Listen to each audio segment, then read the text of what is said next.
Hello प्यारे बच्चों, मैं प्रदीप सर बेस 360 के ऑनलाइन प्लेटफॉर्म पर एक बार फिर से आप सभी का स्वागत करता हूं। तो आइए प्यारे बच्चों, सीरीज हमारी चल रही थी प्रीवियस ईयर पेपर की। ठीक है, तो प्रीवियस ईयर पेपर में प्यारे बच्चों हम लोगों ने देख लिया था।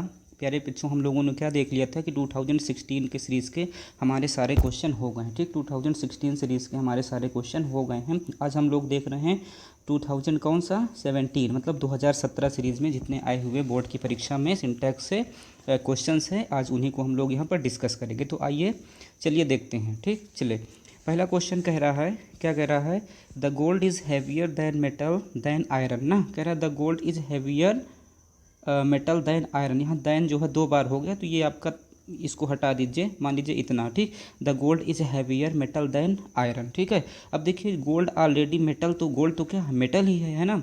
तो आपको जब मेटल है तो इसको बार बार फिर मेटल बताने की ज़रूरत नहीं है। ठीक, और आयरन भी क्या मेटल है, मेटल की कंपेयर मेटल से हो रही, तो कह रहा है gold is heavier metal than iron ना। तो यहाँ पर क्या मेटल्स आपको अननेसेसरी यूज किया गया, इसको यूज करने की कोई ज़रूरत नहीं है। तो अगर इसको हम लोग सही करके देखेंगे तो अब गोल्ड देखिए है ना, तो क्या हो जाएगा आपका, सही करके इसको लिखेंगे तो क्या हो जाएगा प्यारे बच्चों, ये हो जाएगा। ठीक, क्या हो जाएगा, द गोल्ड है ना, the gold is heavier, the gold is क्या हो जाएगा, the gold is heavier, heavier than क्या, heavier, the gold is heavier than क्या, आयरन। क्या हो जाएगा प्यारे बच्चों, the gold is heavier than iron. ये आपका हुआ। ठीक, क्योंकि अब गोल्ड और आयरन दोनों ये मेटल हैं। अच्छा मेटल हैं तो फिर से आपको इनको मेटल के तौर पे इंट्रोड्यूस करने की ज़रूरत नहीं है। क्लियर, चले बहुत सही। क्वेश्चन नंबर देखते हैं सेकंड। आइए क्वेश्चन सेकंड देखते हैं क्या कह रहा है। क्वेश्चन सेकंड देखिए क्या कह रहा है। चलिए क्वेश्चन सेकंड देखिए प्यारे बच्चों, सेकंड क्वेश्चन हमारा कह रहा है, kind man will pity poor. Kind man, देखिए कह रहा है kind man will pity poor. अब देखिए काइंड हमारा एडजेक्टिव प्यारे बच्चों क्या है, काइंड हमारा एडजेक्टिव और पुअर भी हमारा क्या है, एडजेक्टिव है। काइंड मतलब होता है दयालु, क्या होता है, दयालु होता है। और ये पुअर का मतलब होता है तो क्या होता है, खराब होता है। पुअर का मतलब, सॉरी मैंने कहाँ लिख दिया, काइंड का मतलब क्या है, इस ये यहाँ ना काइंड तो ऊपर है। तो देखिए ये काइंड है, काइंड का मतलब क्या है, दयालु है। और ये क्या है, ये पुअर मतलब क्या होता है, खराब होता है ना, खराब होता है, बेकार होता है, ऐसे कह सकते हैं। तो दयालु व्यक्ति खराब पर क्या करेगा, दया करेगा, कि गरीब जो है दयालु व्यक्ति किस पे, गरीब लोगों पे करेगा। तो एक चीज़ मैंने लास्ट वीडियो में भी बताया था कि कोई भी एडजेक्टिव प्यारे बच्चों क्या है, कोई भी एडजेक्टिव अगर उसके पहले अगर आर्टिकल द आपको लगा मिल जाए तो समझ लीजिए वहाँ पर पीपल का पता चलता है। किसका, पीपल, पीपल मतलब प्यारे बच्चों लोगों का पता चलता है। ठीक है, किसका पता चलेगा, लोगों का पता चलेगा। ठीक, अब जैसे कह रहा है काइंड ना, जैसे कह रहा है देखिए काइंड मैन, यहाँ काइंड तो व्यक्तियों को नहीं पता चल रहा है, यहाँ किसका, पुअर से व्यक्ति का नहीं पता चल रहा है। यहाँ जनरली दयालु ना किसी एक पर्सन की बात हो रही है, और यहाँ तो पर्सन की बात हो ही नहीं रही है। तो अगर इसको आप सही करके लिखेंगे तो ये गलत है। दोनों हमारे, दोनों को पहले आपको आर्टिकल द लेना पड़ेगा। क्या करना पड़ेगा, दोनों को पहले आर्टिकल द लेना पड़ेगा। तो यहाँ पर डेफिनेट आर्टिकल द का यूज़ करना है। ठीक, प्यारे बच्चों ये आप गलत है। अगर इसको आप सही करके लिखेंगे तो क्या लिखेंगे, इसको सही करके लिखेंगे, ऐसे लिखेंगे, क्या लिखेंगे, द, क्या लिखेंगे, द काइंड मैन। क्या लिखेंगे प्यारे बच्चों, द काइंड मैन है ना, the kind man will, the kind man will pity, the kind man will pity, ठीक है, द पुअर। प्यारे बच्चों क्या हो जाएगा, the kind man will pity the poor. Clear, तो ये आपका क्या हुआ, सही हुआ। द काइंड मैन मतलब कौन, दयालु व्यक्ति जो होते हैं, विल पिटी वो क्या करते हैं, दया करते हैं किस पे, द पुअर। द पुअर मतलब कि गरीबों पर। ठीक, आई बात समझ में। तो यहाँ पर दोनों के पहले आर्टिकल द लिया गया है और जिससे दोनों का लोगों का पता चलता है। ठीक, चलिए क्वेश्चन नंबर देख लेते हैं। क्वेश्चन थर्ड क्या कह रहा है, आइए क्वेश्चन थर्ड देखते हैं प्यारे बच्चों। देखिए क्वेश्चन थर्ड हमारा कह रहा है, कह रहा है I went out for walk, I went out for walk ना, I went out for walk, मैं कहाँ गया, वॉक के लिए गया। तो एक चीज़ जान लीजिए, जब वर्ब का फर्स्ट फॉर्म प्यारे बच्चों कहीं पर मान लीजिए अगर क्या है, वर्ब का फर्स्ट फॉर्म है ना, और वो काम किसका करता है, वर्क्स एज क्या है, वर्क्स एज क्या, नाउन। क्या काम करता है, वर्क्स एज नाउन काम करे। मतलब जब कहीं वर्ब का आपको फर्स्ट फॉर्म मिल जाए और वो किसका काम करे, किसका काम करे, वो मान लीजिए आपको नाउन का काम करे, तो उसके पहले आपको इंडेफिनिट आर्टिकल ए या फिर एन आपको क्या करना होता है, ऐड करना होता है। या तो ए एन करना हो, ऐड करना हो गया तो एन ऐड करना होगा। ठीक, तो यहाँ पर जैसे हमारा कह रहा है I went out for a walk, तो वॉक नहीं, फॉर अ वॉक क्या हो जाएगा, फॉर अ वॉक हो जाएगा। ठीक, तो जैसे कह लीजिए, तो इसको सही करके आप कैसे लिखेंगे, ऐसे आप लिखेंगे ना, ये तो गलत है ना, इसको सही लिखेंगे, आई वेंट ना, I went out I went out for क्या, फॉर अ वॉक, क्लियर है। I went out for a walk, प्यारे बच्चों ये आपका तो फॉर अ वॉक, ये जो देखिए वॉक क्या हुआ आपका फर्स्ट फॉर्म है और इसके पहले ए ले लिया तो फॉर, ये जो अ वॉक हो गया, अ वॉक ये हमारा क्या, अब ये किसका काम कर रहा है, नाउन बन गया, क्या बन गया, ये एक तरीके से नाउन बन गया, ठीक है। जैसे मेक अ मिस्टेक है ना, जैसे कह देंगे मेक अ मिस्टेक, जैसे कि देखिए क्या है, मिस्टेक है ना, मिस्टेक के पहले अगर हमने ले लिया तो अ मिस्टेक बन गया। इसी तरीके से फॉर अ लॉन्ग ड्राइव है ना, for a long drive, for a journey, have a seat, इस तरीके से कहेंगे तो वर्क, वर्क किसका काम करेगा, नाउन का काम करेगा। भले वो आपकी फर्स्ट फॉर्म रहेगी लेकिन वो आपका फर्स्ट फॉर्म में अगर पहले हम लोग ए और एन लगा देते तो किसका काम करता है प्यारे बच्चों, नाउन का काम करता है, ठीक। तो आई went out for a walk, मैं बाहर किस लिए गया, वॉक के लिए, टहलने के लिए, क्लियर। चलिए क्वेश्चन नंबर 4 देख लेते हैं। आइए क्वेश्चन 4 क्या कह रहा है, देखिए क्वेश्चन 4 हमारा कह रहा है, क्वेश्चन 4 कह रहा है I know the French and the English language, क्या है, I know the French and the English language, मैं फ्रेंच को जानता हूँ और किसको जानता हूँ, इंग्लिश लैंग्वेज को जानता हूँ, है ना। मेरे बच्चों जान लीजिए अगर कोई लैंग्वेज है, पहली बात देखिए ध्यान से इसको समझने की जरूरत है, मैंने कहा कोई लैंग्वेज, नेम ऑफ क्या है, लैंग्वेज है, ठीक।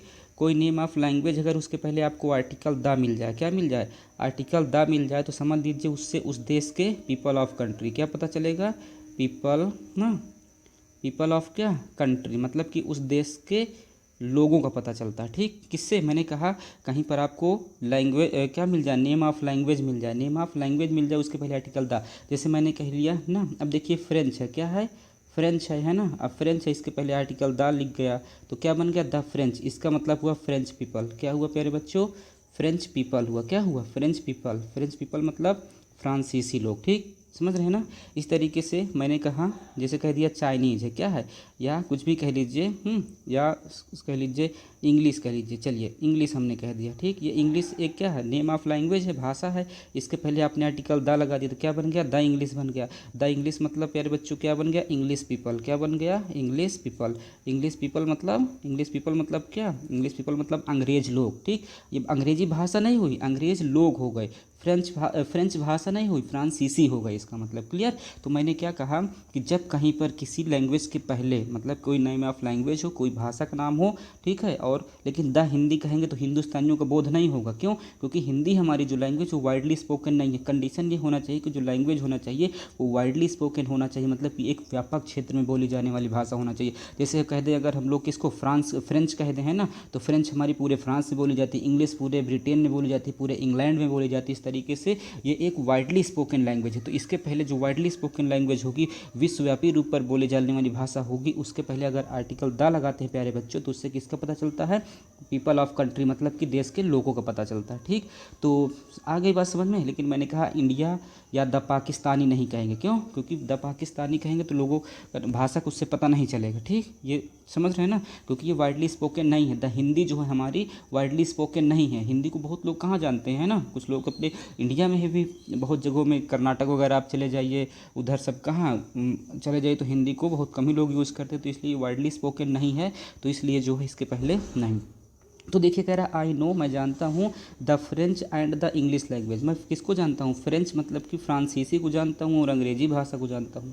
ये कौन सी बात हुई, सही क्या बनेगा, मैं अंग्रेजी भाषा और फ्रांसीसी भाषा जानता हूँ, ठीक। तो अच्छा इतनी बात समझ में आई, ये समझ में आया कि नेम ऑफ लैंग्वेज उसके बाद पीपल ऑफ कंट्री पता चलता है। अच्छा इसको मैं थोड़ा सा हटा रहा हूँ, ठीक, देखिएगा ध्यान दीजिए। अब जैसे मैंने कहा मान लीजिए कोई नेम ऑफ लैंग्वेज मिल जाए, आपको क्या मिल जाए, नेम ऑफ मेरे बच्चों लैंग्वेज मिल जाए, क्या मिल जाए, नेम ऑफ लैंग्वेज मिल जाए, उसके बाद पहले आपको आर्टिकल द मिल जाए और उसके बाद लैंग्वेज वर्ड मिल जाए, क्या बच्चे पर लैंग्वेज क्या मिल जाए, लैंग्वेज वर्ड मिल जाए, ठीक। तो उससे किसका पता चलेगा, उससे आपका, उससे भाषा का पता चलेगा, उससे किससे, भाषा का। जैसे मैंने कहा देखिए जैसे द है, ठीक, अब द है उसके बाद ये इंग्लिश क्या है, एक नेम ऑफ लैंग्वेज है, एक भाषा का नाम है, और उसके बाद हमने ले लिया क्या, लैंग्वेज वर्ड ले लिया, क्या ले लिया, लैंग्वेज वर्ड। अब देखिए द इंग्लिश लैंग्वेज, ये क्या बना, द इंग्लिश लैंग्वेज, इसका मतलब हुआ अंग्रेजी, इसका मतलब क्या हुआ, इसका मतलब हुआ इंग्लिश लैंग्वेज का मतलब अंग्रेजी भाषा, ठीक। इसी तरीके से जैसे हमने कह दिया द फ्रेंच, क्या, अगर द फ्रेंच कह रहे हैं तो फ्रांसीसी हो गया, लेकिन अगर इसके बाद हम क्या जोड़ दिए, द फ्रेंच लैंग्वेज जोड़ दिए प्यारे बच्चों, तो ये क्या हो गई, ये हो गई फ्रांसीसी, क्या हो गई, फ्रांसीसी। फ्रांसीसी का मतलब फ्रांस की जो क्या है, भाषा है, क्या है, फ्रांस की जो भाषा है। क्लियर। तो यहाँ पर देख रहे हैं तो हमने क्या बताया कि द है और नेम ऑफ लैंग्वेज, उसके बाद लैंग्वेज वर्ड आपको मिल जाए तो उससे भाषा का पता चलेगा। लेकिन अगर केवल क्या है द है और उसके बाद नेम ऑफ लैंग्वेज है तो उससे लोगों का पता चलता है। इसके पहले मैंने पीछे बता दिया। ठीक। तो देखिए अब यहाँ पर गलती क्या कह रहा है, गलती कह रहा है आई नो, मैं जानता हूँ, द फ्रेंच फ्रांसीसी को जानता हूँ और अंग्रेजी भाषा को जानता हूँ। ये कौन सी मतलब हुई? आप इसको ये कहेंगे कि मैं फ्रांसीसी और अंग्रेजी भाषा को जानता हूँ, ये सही होगा। तो आप इसको सही करके लिखेंगे तो क्या लिखेंगे प्यारे बच्चों? आप इसको ऐसे लिखेंगे आई नो, क्या लिखेंगे? आई नो द ना, आई नो द फ्रेंच, ठीक, फ्रेंच लैंग्वेज, क्या लिखेंगे? I know the French, I know the French language and the क्या, इंग्लिश, ठीक है, इंग्लिश लैंग्वेज। प्यारे बच्चों ये आपका क्या बना? एकदम सही बना। ठीक, क्या बना? I know the French language and the English language. देखिए यहाँ द है, नेम ऑफ लैंग्वेज है, उसके बाद लैंग्वेज वर्ड है। यहाँ भी द है, नेम ऑफ लैंग्वेज है, लैंग्वेज वर्ड है। क्लियर। तो मैं फ्रांसीसी और अंग्रेजी भाषा को जानता हूँ। क्लियर। चलिए क्वेश्चन नंबर 5 की तरफ देखिए। क्वेश्चन नंबर 5 क्या कह रहा है, आइए प्यारे बच्चों क्वेश्चन 5 को देख लेते हैं। ठीक। Who was gun powders inventor ना। अब देखिए प्यारे बच्चों मैंने आपको बताया था कि कहीं पर आपको अगर एपिस्ट्रॉफी एस मिल जाए, लगा हुआ, क्या मिल जाए, कहीं पर भी एपिस्ट्रॉफी एस लगा मिल जाए ना, तो उससे किसका पता चलता है? लिविंग का। किसके होता है? लिविंग के साथ। लिविंग के साथ हम लोग पोसेशन दिखाने के लिए, क्या दिखाने के लिए प्यारे बच्चों? पोसेशन। पोसेशन मतलब क्या होता है? अधिकार दिखाने के लिए। क्या दिखाने के लिए? अधिकार। और इसका जो अर्थ निकलता है वो होता है का की के। क्या होता है? का की के ना। जैसे कह रहा है who was the gun powder inventor, gun powder का इन्वेंटर कौन है? का कौन है ना, तो का कौन है मतलब संबंध दिखा रहा है ना। तो जो लिविंग होगा, अब ये लिविंग तो है नहीं ना, लिविंग हो और सिंगुलर हो। मैंने क्या बताया कि लिविंग हो और क्या हो प्यारे बच्चों? सिंगुलर हो। मतलब कि कोई लिविंग हो और वो सिंगुलर है तो वहाँ पर पोसेशन अधिकार दिखाने के लिए हम लोग क्या करते हैं? एपिस्ट्रॉफी एस का यूज़ करते हैं। क्लियर। तो अब ये लिविंग तो है नहीं, तो जब लिविंग कोई चीज़ नहीं होती तो वहाँ of dot dot dot dot दा से जोड़ते हैं। किससे जोड़ते हैं? ऑफ डॉट डॉट डॉट दा से जोड़ते हैं। कैसे जोड़ते हैं आइए इसको देख लेते हैं। ठीक। जैसे इसको कहेंगे, आप इसको ऐसे कह देंगे ना, क्या कहेंगे? हु वाज ना, अब यहाँ बीच में क्या करेंगे? द। हु वाज द, फिर उसके बाद इन्वेंटर, क्या लिखेंगे? इन्वेंटर। ठीक। Who was the inventor of क्या, ऑफ, फिर उसके बाद क्या लिखेंगे? ठीक, who was the inventor of, है ना, क्या लिखेंगे? Who was the inventor of क्या, who was the inventor of gunpowder ना, इन्वेंटर ऑफ गन पाउडर। ठीक, गन पाउडर। ठीक है प्यारे बच्चों। ओह सॉरी इरेज हो गया। चलिए इसको ऐसे लिखेंगे हु वाज द इन्वेंटर, ठीक, हु वाज द क्या लिखेंगे? Who was the inventor of क्या, गन पाउडर, गन पाउडर। फिर बच्चों ये आपका क्लियर। तो देखिए यहाँ पर द और किससे? ऑफ से जुड़ा। ठीक। तो हुआ द क्यों? क्योंकि गन पाउडर कोई लिविंग बींग नहीं है जिससे हम लोग एपिस्ट्रॉफी एस लगा कर यूज़ करेंगे ना, वहाँ पर जो नॉन लिविंग बींग होता है उसके साथ द और डॉट डॉट ऑफ से हम लोग उसको कनेक्ट करते हैं। क्लियर। चलिए आइए क्वेश्चन नंबर 6 देख लेते हैं। चलिए प्यारे बच्चों क्वेश्चन 6 देखते हैं। ठीक। क्वेश्चन 6 हमारा क्या कह रहा है? कह रहा है हिज पोएट्रीज आर मिस्टिक। प्यारे बच्चों हिज पोएट्रीज आर मिस्टिक, देखिए आपका गलत है। ठीक। जो आपका कलेक्शन ऑफ पोएम होता है, ठीक, समझ लीजिए पहले, जो आपका क्या होता है? कलेक्शन। क्या होता है? जो आपका कलेक्शन ऑफ पोएम्स होता है, क्या होता है? कलेक्शन ऑफ पोएम्स मतलब ढेर सारी पोएम का जो कलेक्शन होता है उसे हम लोग क्या कहते हैं? पोएट्री कहते हैं। प्यारे बच्चों क्या कहते हैं? पोएट्री। और जो पोएट्री कहते हैं तो पोएट्री ऑलरेडी अपने आप में क्या है? प्लूरल है। क्या है प्यारे बच्चों? प्लूरल है। अब पोएट्री का ऑलरेडी फिर से आप पोएट्रीज करके, फिर से क्या करके, फिर से आप पोएट्रीज करके आप इसको क्या कर रहे हैं? गलत कर रहे हैं। मैंने क्या कहा?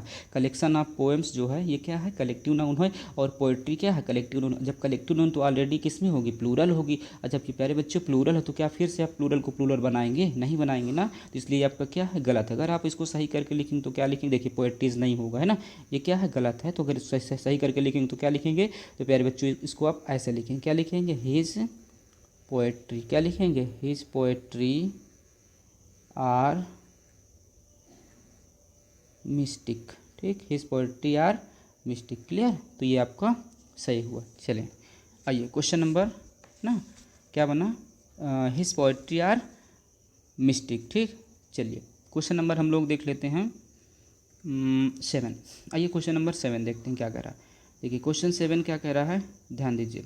कह रहा ही एम्स एट टू ना स्टैंड फर्स्ट दिस ईयर, उसका जो एम है, उसका जो उद्देश्य है इस बार क्या है, स्टैंड फर्स्ट है, मतलब कि प्रथम आना। ठीक, अब देखिए ज़बरदस्ती कि यहाँ डबल प्रीपोजिशन लगाया, क्या लगाया है, डबल प्रीपोजिशन लगाया है, जिसका कोई मतलब नहीं है। मतलब जो कह लीजिए आप ऐड जो है, ऐड क्या दिखाता है, ये आपको प्लेस को दिखाता है। एडवर्ब ऑफ किसको दिखाता है, ये आप एडवर्ब ऑफ, ये एडवर्ब ऑफ किसको दिखाता है, एडवर्ब ऑफ प्लेस दिखाता है, मतलब कि किसी जगह को दिखाता है। तो उस किसी जगह पर थोड़े ना आएगा, क्लास में स्टैंड फर्स्ट आएगा, पूरी क्लास मतलब उसकी स्थिति फर्स्ट होगी, मतलब आने की स्थिति नहीं, उसके उत्तीर्ण होने की स्थिति का बोध हो रहा है। तो ऐट यहाँ पर बिना मतलब में यूज़ किया गया है प्यारे बच्चों। तो इसको आप सही करके लिखेंगे तो कैसे लिखेंगे, आप इसको ऐसे लिखेंगे है ना, तो क्या लिखेंगे, ही एम्स, क्या लिखेंगे, ही एम्स, ही एम्स क्या, ही एम्स टू क्या है, stand, he aims to stand first. ठीक, स्टैंड क्या है, फर्स्ट। ठीक, दिस क्लास, दिस ईयर। ठीक, दिस क्लास कह रहे हैं, दिस क्या है प्यारे बच्चों, ईयर है। चलिए ठीक, तो ये आपका सही हुआ। आइए क्वेश्चन नंबर हम लोग देखते हैं प्यारे बच्चों, हम लोग देखते हैं क्वेश्चन नंबर 8 को। चलिए देखते हैं क्वेश्चन 8 क्या कह रहा है। क्वेश्चन 8 हमारा कह रहा है he is too weak that he can not walk ना, क्या कह रहा है, he is too weak that he can not walk. अब ही इज़ टू वीक प्यारे बच्चों देखिए, ये जो हमारा टू है, ये एडवर्ब ऑफ क्या है, ये जो एडवर्ब ऑफ हमारा ये एडवर्ब है ना, ये टू है, ये टू, इसके जगह हम लोग किसका करते हैं, सो का यूज़ करते हैं। ठीक, और ये जो यहाँ पर दैट लिखा होता है, इसके जगह हम लोग ये टू का इन्फिनेटिव टू का यूज़ करते हैं ना, इसका यूज़ करते हैं। ठीक, और इसी को हटा करके हम लोग ये टू लगाते हैं, तो इसके जगह देखिए यहाँ पर तो टू है, लेकिन यहाँ पर टू होना चाहिए, तो यहाँ पर क्या लिखा है, दैट लिखा है ना। इसका स्ट्रक्चर यही होता है कि इस टू को हटाकर इसको कैसे, अगर इसको यहाँ पर अगर दैट लिखा तो इसको ऐसे लिखना चाहिए था, इसको कैसे लिखना चाहिए था, इसको लिखना चाहिए था ही इज सो वीक। क्या लिखना चाहिए प्यारे बच्चों, he is so weak that, that क्या है, ही कैन नॉट, है ना, ही कैन नॉट वॉक, मतलब कि वह इतना कमज़ोर है कि चल नहीं सकता। अब देखिए यहाँ पर तो दैट कैन नॉट लिखा है, लेकिन यहाँ पर टू लिखा है, तो चाहे आप इसको दोनों गलती, चाहे यहाँ पर आप सो कर दीजिए और चाहे यहाँ से, तो आप इसको दोनों तरीके से आप इसको कैसे इंप्रूव कर सकते हैं। पहली बात तो आप इसको ये कह सकते हैं, तो एक तरीका तो आपका ये है, क्या हो जाएगा, ही इज़ ना too, he is too weak, he is क्या प्यारे बच्चों, टू वीक। उसके बाद में इस दैट को लगा, इसको हटा करके दैट ही ना, इसकी जगह क्या लगाएंगे, टू, तो he is too weak, too, too क्या है, ये पूरा हट जाएगा, ये क्या हो जाएगा, पूरा हट जाएगा। ठीक, तो he is too weak to walk, मतलब कि वो इतना कमज़ोर है कि चल नहीं सकता। एक तरीका तो ये हुआ। दूसरा मान लीजिए आपको इसको हटाना है ना, इस वाले को हटाना है, उधर उधर सही करना है, तो दूसरा तरीका आप इसको ऐसे बना सकते हैं, इसको आप ऐसे बना लेंगे, क्या बना लेंगे, ही इज सो, इस टू को हटा के प्यारे बच्चों क्या लिखेंगे, सो लिखेंगे ना, ही इज सो वीक। अब इस टू को हटा के इसकी जगह क्या लिखेंगे, दैट लिखेंगे ना, दैट लिखेंगे। अब टेंस किस में हमारा, यहाँ पर इज है, मतलब प्रेजेंट में है, तो इज है, फिर से यहाँ सब्जेक्ट को रिपीट करेंगे, तो ही, जब प्रेजेंट में रहेगा तो कैन नॉट लिखेंगे प्यारे बच्चों, क्या लिखेंगे, कैन नॉट। अगर मान लीजिए यहाँ पास्ट होता, वाज वर रहता, तो यहाँ पर कुड नॉट हो जाता। ठीक, तो he is so weak that he can not, can not क्या है, वॉक। ठीक, तो प्यारे बच्चों एक तो ये बना, तो चाहे आप टू को हटा करके सो का यूज कर लीजिए, और चाहे दैट को हटा करके आप इन्फिनेटिव टू का यूज कर लीजिए। दोनों तरीके से मैंने आपको बता दिया, दोनों ही मेथड से अगर आप कर देंगे तो क्वेश्चन गलत नहीं होगा, सही होगा। क्लियर। चलिए क्वेश्चन नंबर 9 देख लेते हैं। आइए प्यारे बच्चों क्वेश्चन 9, मूव ऑन क्वेश्चन 9। चलिए देखिए क्वेश्चन 9 क्या कह रहा है, either the step taken is right और रॉन्ग ना, कह रहा है जो भी स्टेप लेके गया वो क्या है, रॉन्ग या राइट है। ठीक, कह रहा है आइदर क्या है, either the step taken is right और रॉन्ग। तो प्यारे बच्चों इसको बस थोड़ा सा इसमें मतलब मिस मैच हो गया, इधर उधर करके लिख गया है, तो इसको क्या करेंगे, इसको आप ऐसे लिखेंगे, आइदर द स्टेप नहीं होगा, द स्टेप, ये हमारा सब्जेक्ट का काम करेगा, इसको हम क्या करेंगे, पहले लाएंगे ना, तो इसको सबसे पहले आप इसको कैसे लिखेंगे, द स्टेप, क्या हो जाएगा, द स्टेप टेकन, मतलब कि जो स्टेप क्या है, लिया, कदम उठाया गया है। अब इसके बाद आप इसको जोड़ दीजिए, इस क्या है, इज लिख लीजिए आपका क्या, आइदर, आइदर क्या है, राइट, आइदर राइट और क्या पेड़ बच्चों, और रॉन्ग, आइदर राइट और रॉन्ग। क्लियर, मतलब कि द स्टेप टेकन, जो स्टेप उठाया गया है, इज आइदर राइट और रॉन्ग, क्योंकि आइदर आर से हमेशा जुड़ता है, या तो गलत हो सकता है या तो क्या हो सकता है, सही हो सकता है, और आइदर के साथ हमेशा आर आता है, और नीदर के साथ हमेशा क्या आता है प्यारे बच्चों, नॉर आता है। क्लियर। आइए क्वेश्चन नंबर 10 देख लेते हैं। देखिए क्वेश्चन 10 हमारा क्या कह रहा है, क्वेश्चन 10 कह रहा है ही वॉश्ड नीदर हिज हैंड और हिज। देखिए प्यारे बच्चों मैंने अभी आपको बताया ना, क्या बताया कि ईदर के साथ, किसके साथ, किसके साथ प्यारे बच्चों, ईदर के साथ हमेशा क्या आता है, आर आता है, ठीक है। और नीदर के साथ हमेशा क्या आता है प्यारे बच्चों, नार आता है। कह रहा ही वाश्ड, उसने ना तो अपना हाथ धुला और ना ही क्या धुला, चेहरा धुला। तो देखिए नीदर के साथ आर लिखा है ना, जबकि होना की चाहिए, नीदर के साथ क्या होना चाहिए, नॉर होना चाहिए ना, तो गलती हुई ना। तो देखिए, तो इसको सही करके आप क्या लिखेंगे प्यारे बच्चों, इसको आप ऐसे लिखेंगे, ही वाश्ड, क्या लिखेंगे, ही वाश्ड नीदर, है ना, ही वाश्ड क्या, neither his hands, neither his क्या प्यारे बच्चों, हैंड्स, ठीक। और इसकी जगह क्या हो जाएगा, नार, नार क्या, अब बार बार इसको हिज फिर दोबारा आपको रिपीट करने की ज़रूरत नहीं, तो बस नार क्या, फेस, मतलब ना तो उसने क्या धुला, हाथ धुला, ना तो मुंह धुला। क्लियर। चलिए आइए क्वेश्चन नंबर देख लेते हैं 11। क्वेश्चन नंबर 11 देखते हैं प्यारे बच्चों। देखिए क्वेश्चन 11 क्या कह रहा है अपना, ठीक। क्वेश्चन 11 हमारा कह रहा है she has no other aim but to see her mother ना। क्या कह रहा है, she has no other aim but to see her mother, मतलब उसके पास अपने माँ को देखने के अलावा कोई दूसरा उपाय नहीं है, कोई दूसरा उद्देश्य नहीं है अपने माँ को देखने के अलावा, ठीक। चलिए तो इसको क्या करेंगे, ठीक है। चलिए आप इसको क्या करेंगे, ये जो आप देखें बस इसमें थोड़ी सी गलती है ना। देखिए ये जो बट लिखा हुआ है, आप ये बट का यूज़ नहीं करेंगे, किसका यूज़ करेंगे, बट जो है आप इसको कंपैरिजन यहाँ पर दिखाएगा, क्या दिखाएगा, कंपैरिजन दिखाया दो। कंपैरिजन दिखाने के लिए हमारा वर्ड प्यारे बच्चों क्या आता है, दैन आता है ना। ये जो बट तो है ही नहीं है, तो सी हैज़ नो अदर एम ना, उसका कोई दूसरा उद्देश्य नहीं है, लेकिन अपने माँ को देखने के लिए, अपने माँ को देखने के अलावा कोई दूसरा उद्देश्य नहीं, तो कंपेयर कर रहा है ना वहाँ पर, तो इसलिए बट ना होकर प्यारे बच्चों क्या हो जाए, उसकी जगह दैन होगा। तो इसको अगर आप ऐसे लिखेंगे, क्या लिखेंगे, सी हैज़, क्या लिखेंगे, सी हैज़ नो अदर, है ना, सी हैज़ क्या, no other aim, she has no other aim but to क्या है, सी हर क्या, her mother, but to see her mother. Clear. तो ये बना आपका। चलिए आइए क्वेश्चन हम लोग देखते हैं। 11 हो गया, 12 हाँ 11 हो गया, आइए 12 देखते हैं, ठीक। चलिए क्वेश्चन नंबर 12 देख लेते हैं प्यारे बच्चों। देखिए क्वेश्चन 12 हमारा क्या करा, क्वेश्चन 12 कह रहा है it is 4 in my watch, it is 4 इन माई, देखिए यहाँ पर इन लिखा है मेरे बच्चों। मैंने बताया जब कहीं आपको समय पूछना हो, क्या हो, जब कहीं भी आपको समय पूछना हो या समय बताना, तो हमेशा आप किसका यूज़ करेंगे, बाई का। प्रीपोजिशन किसका यूज़ करेंगे, बाई करके। मेरे घड़ी में कितना बजा नहीं, मेरे घड़ी के द्वारा कितना बजाया गया, तो यहाँ पर बस सिंपल सा है, it is 4 in my watch नहीं, बल्कि क्या हो जाएगा, बस आप इसको क्या लिखेंगे, इट इज़, क्या लिखेंगे, इट इज़ 4 ना, इट इज़ क्या 4, बस क्या बाय क्या, माय वॉच, मेरे घड़ी में कितना बजा है, मेरे घड़ी में कितना बजा है, मेरे घड़ी में 4 बजा है। क्लियर। तो ये हुआ। आइए क्वेश्चन हम लोग देखते हैं क्वेश्चन 13 को। देखिए कितना इजी है ना।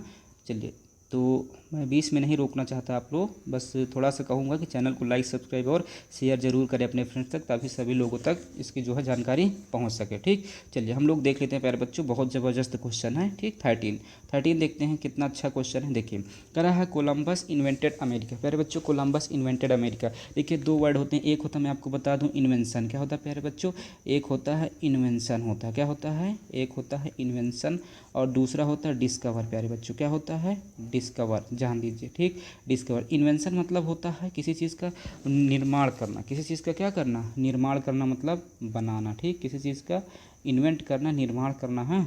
और इसका मतलब होता है खोजना, क्या करना, खोजना। कहने का मतलब ये हुआ कि इन्वेंशन का मतलब पहले वो चीज़ अस्तित्व में नहीं थी, वो चीज़ अस्तित्व में नहीं थी और उसको आपने अपने ज्ञान बुद्धि विवेक बल के नाम पर आपने क्या किया, उसको बना लिया। तो उसका आपने क्या किया, इन्वेंशन किया, आपने उसका क्या किया, इन्वेंशन किया, मतलब आपने उसका आविष्कार किया। इसका शुद्ध हिंदी क्या होता है, आविष्कार। अगर कह लीजिए इसका आविष्कार कह सकते हैं, क्या कह सकते हैं, आविष्कार, ठीक है प्यारे बच्चों। आपने उसका आविष्कार किया, ठीक है, या निर्माण किया। अब दूसरा होता है डिस्कवर। डिस्कवर का मतलब होता है खोजना।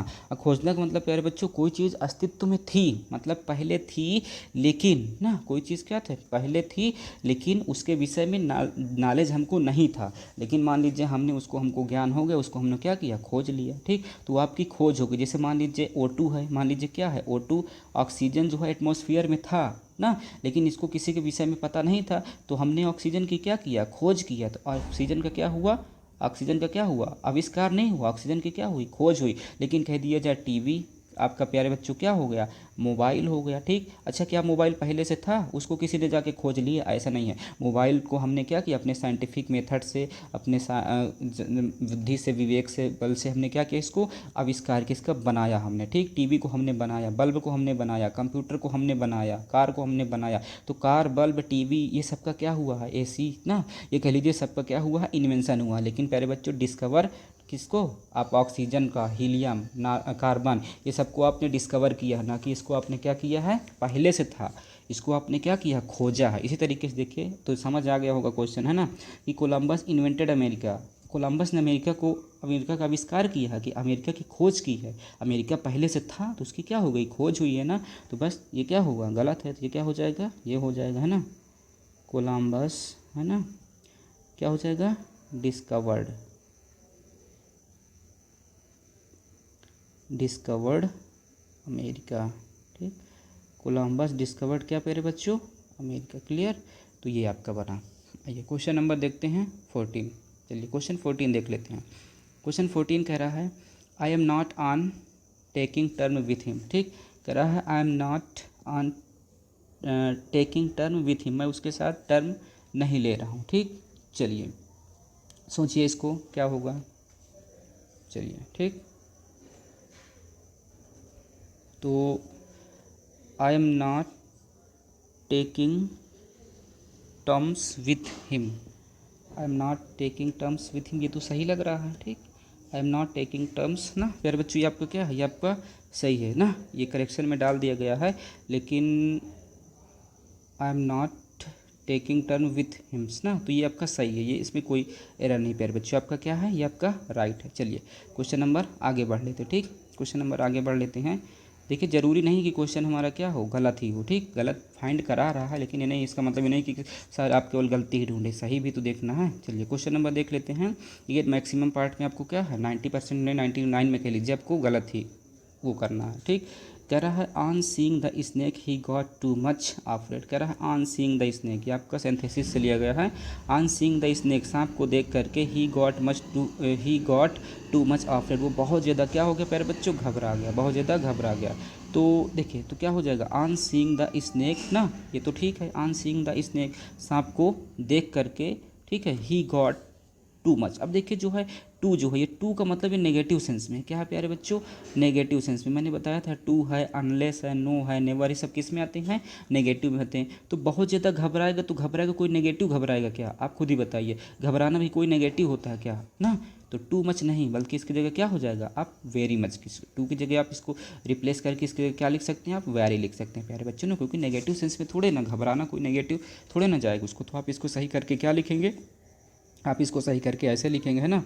तो क्या हो जाएगा, ऑन सीइंग। ठीक, ऑन क्या हो जाएगा, सीइंग द स्नेक। ठीक, on seeing the snake he got, he क्या है, got too much, he got, मैं भी टू मच नहीं, ठीक है, सेम क्वेश्चन उतार रहा हूँ। तो क्या हो जाएगा, on seeing the snake he got, too हटा के उसको जो क्या करेंगे प्यारे बच्चों, वेरी मच, क्या करेंगे, वेरी मच ऑफरेड। ठीक, वेरी मच ऑफरेड। क्लियर, तो ये आपका सही हुआ। ओके, चलिए क्वेश्चन नंबर हम लोग देख लेते हैं। क्वेश्चन नंबर क्या है, 16 है, या 15 तक ही आज रहने दें, हम लोग इसके बाद कल बात कर लेंगे नेक्स्ट वीडियो में ना, क्योंकि वीडियो भी हमारी बहुत क्या हो जाती है, बहुत ही लंबी हो जाती है। अगर इस तरीके से देखते हैं तो काफ़ी लंबी वीडियो हो जाएगी। तो मैं चाह रहा हूँ कि इतना ही हम लोग देखें, और क्वेश्चन 16 से हम लोग कंटिन्यू करेंगे ना प्यारे बच्चों, क्या करेंगे, क्वेश्चन 16 से हम लोग कंटिन्यू करेंगे। क्वेश्चन देखिए ये आपका क्या है, क्वेश्चन 15 तक आज हो गया। अब कल क्या नेक्स्ट वीडियो जो भी होगी हमारी, उसमें हम लोग क्वेश्चन 16 से हम लोग क्या है, यही हमारा 2017 सीरीज़ का क्वेश्चन कहाँ से, क्वेश्चन 16 से फिर से हम लोग कंटिन्यू रखेंगे। तो आज के लिए इतना है बस। चैनल को लाइक, सब्सक्राइब और शेयर करें, और अपने फ्रेंड्स के बीच में इसको ज़रूर से ज़रूर क्या करें, शेयर करें। चलिए आज के लिए इतना पर्याप्त है। Okay, bye bye, take care, मिलते हैं नेक्स्ट वीडियो में।